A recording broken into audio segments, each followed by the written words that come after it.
keep looking for, cause I think I should. Got the wind on my shoulders, I still turn around. Now and then we all fall down.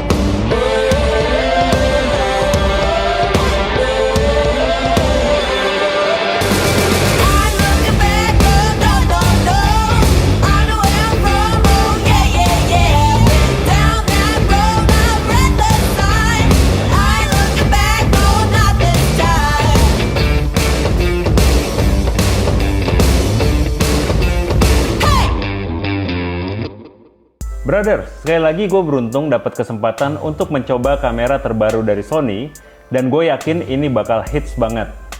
Ya benar, Sony Alpha 7 Mark IV.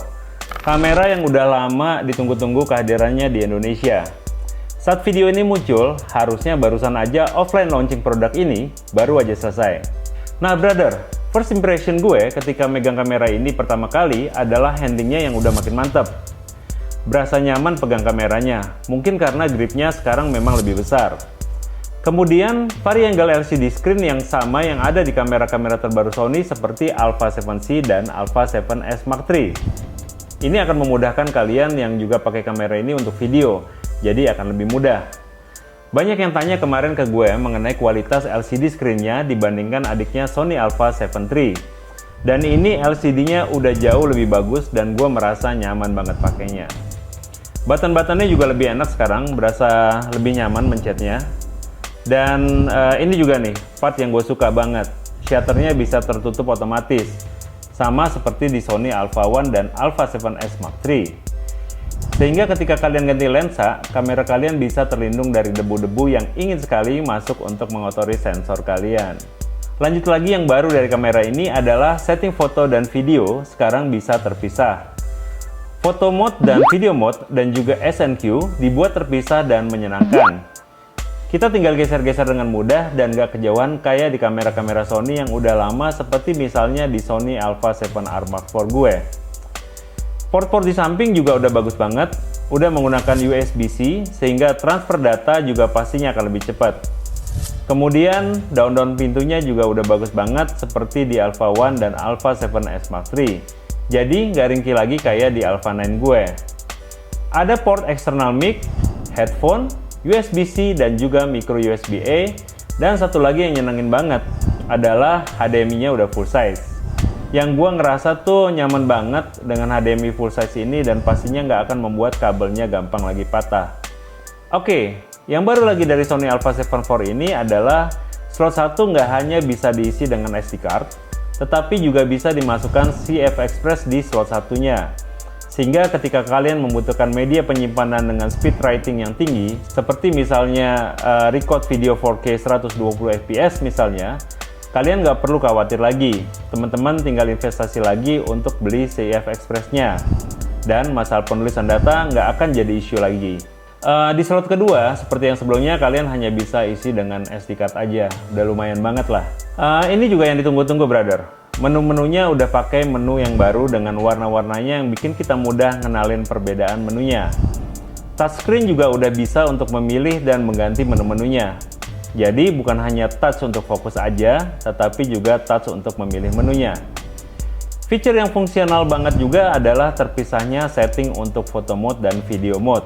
Jadi brother, sebelum-sebelumnya itu untuk orang-orang yang hybrid seperti gue, yang suka foto dan juga lagi belajar video, ini agak sulit karena ketika gue menggunakan video setting, dengan misalnya menggunakan picture profile seperti slot 2 atau slot 3 misalnya, ketika gue merubah ke mode foto, picture profile ini tetap nyangkut di picture profile settingan kita.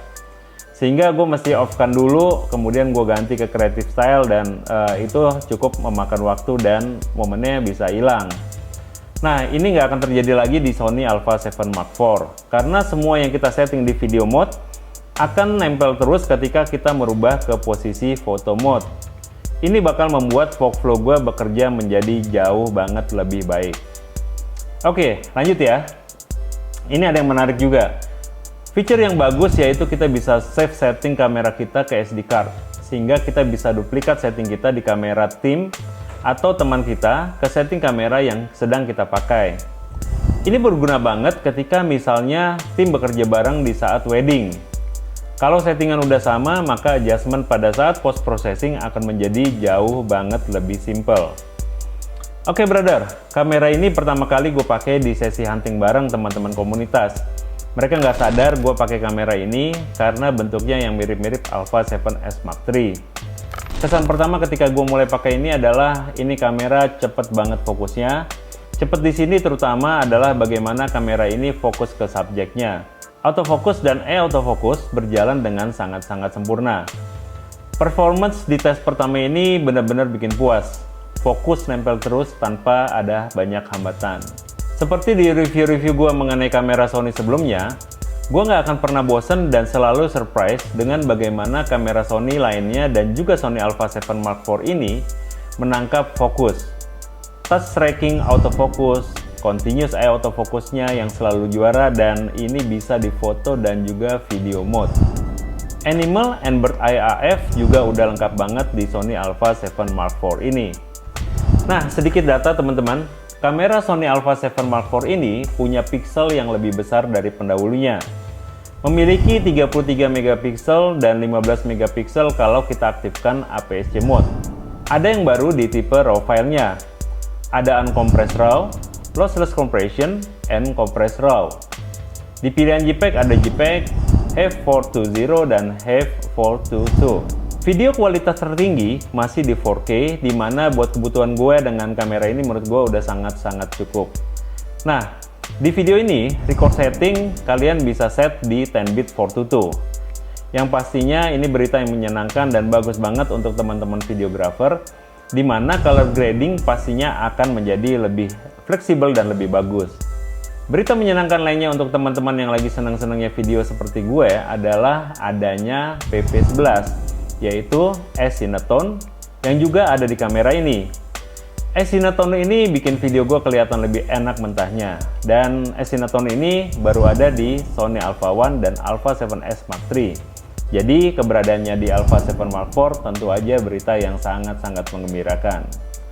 Grading jadi nggak akan terlalu sulit buat gue yang belum mendalami color grading video.